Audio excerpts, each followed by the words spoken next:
Hello friends, तो हमारे आज का टॉपिक है जो एमएससी जूलॉजी सेकेंड सेम के स्टूडेंट के लिए है। टॉपिक का नाम है physiological response to body exercise. इसका इंट्रोडक्शन है। फिजिकल एक्सरसाइज किसी ऐसे प्रोसेस को कहते हैं जो फिजिकल खुशहाली को विस्तार करे अथवा इसका निर्वाह करे। यह विभिन्न परिवहन तंत्र को मजबूत बनाना नियमित फिजिकल से देह के प्रतिरक्षा तंत्र मजबूत होता है तथा हृदय परिवहन रोग, टाइप 2 डायबिटीज तथा मोटापे से देह को लाभ होता है। Types of exercise. Physical exercise को मानव देह पर होने वाले प्रभाव के आधार पर मुख्य रूप से 3 बातों में बांटा गया है। लचीलेपन के लिए एक्सरसाइज जो पेशियां तथा जोड़ों को सुधारता है। वायवीय एक्सरसाइज जैसे साइकिल चलाना, तैरना, चलना, रस्सी कूदना, नाव चलना तंत्र में क्षमता का विकास होता है। अवायवीय व्यायाम जिसमें वजन कम करने का प्रशिक्षण, कार्य प्रशिक्षण, विचित्र प्रकार का प्रशिक्षण अथवा थोड़ी दूर का तीव्र दौड़ना तथा उच्च गति अंतराल प्रशिक्षण ये कम समय में पेशियों की ताकत में वृद्धि करता है। Immediate energy source for physiological response to exercise. ATP एक रासायनिक पदार्थ है जो सब प्रकार के जैविक कार्यों को ऊर्जा प्रदान करता है। यह पेशी संकुचन के लिए अत्यंत महत्वपूर्ण है। कुछ एंजाइम जैसे एटीफेज, एडीपी तथा अकार्बनिक फॉस्फेट P1 के बीच बॉन्ड में ऊर्जा संग्रहित कर सकते हैं। इसमें जल भी होता है, अतः यह क्रिया जल अपघटन कहलाती है। ATP plus H2 reaction ADP plus P1 plus energy. ATP का प्रत्येक मोल 7.3 देता है तथा एटीपी का एक छोटा भाग पेशियों में संग्रहित होता है। यदि प्रतिदिन विश्राम की अवस्था उपपचय में पर्याप्त एटीपी संग्रहित हो तो ये एक व्यक्ति की देह आकार से अधिक होगा। इसलिए यह आवश्यक है कि एटीपी को ऊर्जा से भरे अणुओं से पुनः संश्लेषित किया जाए तथा विश्राम के समय एटीपी की आवश्यकता ग्लूकोज तथा फैटी एसिड्स के ऑक्सीडेटिव उपापचय से प्राप्त हो। इसलिए एक्सरसाइज प्रारंभ करते समय ऊर्जा की अधिक मात्रा की आवश्यकता होगी। क्योंकि केवल 1 से 2 सेकेंड के लिए संग्रहित एटीपी होता है तो यह आवश्यक है कि एटीपी के पुनः संश्लेषण के लिए तेज किया हो।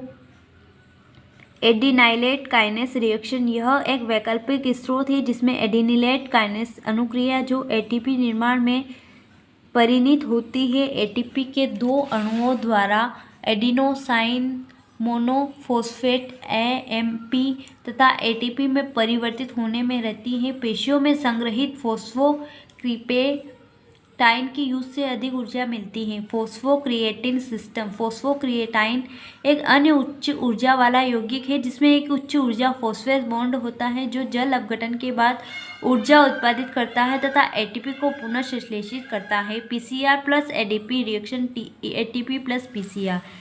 ग्लाइकोलाइसिस। ग्लाइकोलाइसिस द्वारा ग्लाइकोलाइजन तथा ग्लूकोज को 2 पाइरूवेट अणुओं में बदला जाता है।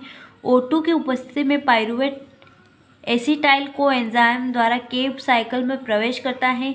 केब चक्र को प्रत्येक मोड हाइड्रोजन कैरियर्स उत्पादित करता है जो इलेक्ट्रॉन परिवहन श्रृंखला में प्रवेश करता है तथा अंत में H+O2 जल बनाता है। Fat metabolism. ग्लाइकोजन की तुलना में फेरी अम्ल अधिक ऊर्जा युक्त होते हैं तथा एड्रिपोज ऊतकों में इनकी विशाल समूह होते हैं। फेरी अम्ल B ऑक्सीडेशन द्वारा उपचारित होते हैं, उसके बाद क्रेब्स चक्र तथा ETC में प्रवेश करते हैं। Physiological of health benefit from exercise. Physical fitness के लिए एक्सरसाइज महत्वपूर्ण है क्योंकि यह स्वास्थ्य, वजन, स्वास्थ्य घनत्व, पेशियों में ताकत तथा संधियों की क्रियाशीलता बनाए रखता है। एक्सरसाइज के कुछ बेनिफिट इस प्रकार हैं। यह देह में कोर्टिसोल का स्राव कम करता है। नियमित वायवीय एक्सरसाइज से उच्च रुधिर दाब, मोटापा, हृदय रोग, टाइप 2 डायबिटीज से राहत मिलती है। श्वसन तंत्र संबंधित लाभ। स्वातन में व्यायाम से विश्राम अवस्था की तुलना में 5 से 6 लीटर मिनट से 100 लीटर मिनट एक वृद्धि हो सकती है। इससे O2 का यूज़ बढ़ता है। एक स्वस्थ व्यक्ति में विश्राम के समय O2 का यूज़ लगभग 250 ml/1 होता है जो तीव्र व्यायाम द्वारा 500 ml mn-1 तक हो सकता है। हृदय वाहिका तंत्र पर प्रभाव। विश्राम के समय पेशियों की ओर रुधिर बहाव प्राय 2 से 4 ml 100 ग्राम मसल्स 1 मीटर -1 होता है, किंतु अधिकतम एक्सरसाइज से यह बढ़कर लगभग 100 ग्राम मसल्स -1 मीटर -1 हो जाता है। परिवहन तंत्र पर प्रभाव। पेशियों की ओर रुधिर प्रवाह में वृद्धि के लिए अधिक कार्डियक आउटपुट की आवश्यकता होती है, जो O2 यूज की वृद्धि से प्रत्यक्ष रूप से संबंधित है। हृदय पर बढ़ने तथा प्रभावी सिस्टोलिक संकुचन से निर्गत बढ़ता है। प्रतिरक्षा तंत्र पर प्रभाव। मध्य स्तर पर एक्सरसाइज का प्रतिरक्षा तंत्र पर प्रभाव मनुष्य के लिए लाभकारी होता है। ऊपरी श्वसनीय मार्ग के संक्रमण पर एक्सरसाइज द्वारा 29% कमी देखी गई। मस्तिष्क पर प्रभाव। एक्सरसाइज द्वारा रुधिर तथा O2 का मस्तिष्क की ओर दबाव बढ़ जाता है। इससे वृद्धि कारकों में बढ़त होने से तंत्रिका सेल्स का अधिक निर्माण होता है। इसका रेफरेंस है population ecology and environment physiology, book by DR Shailendra Kumar.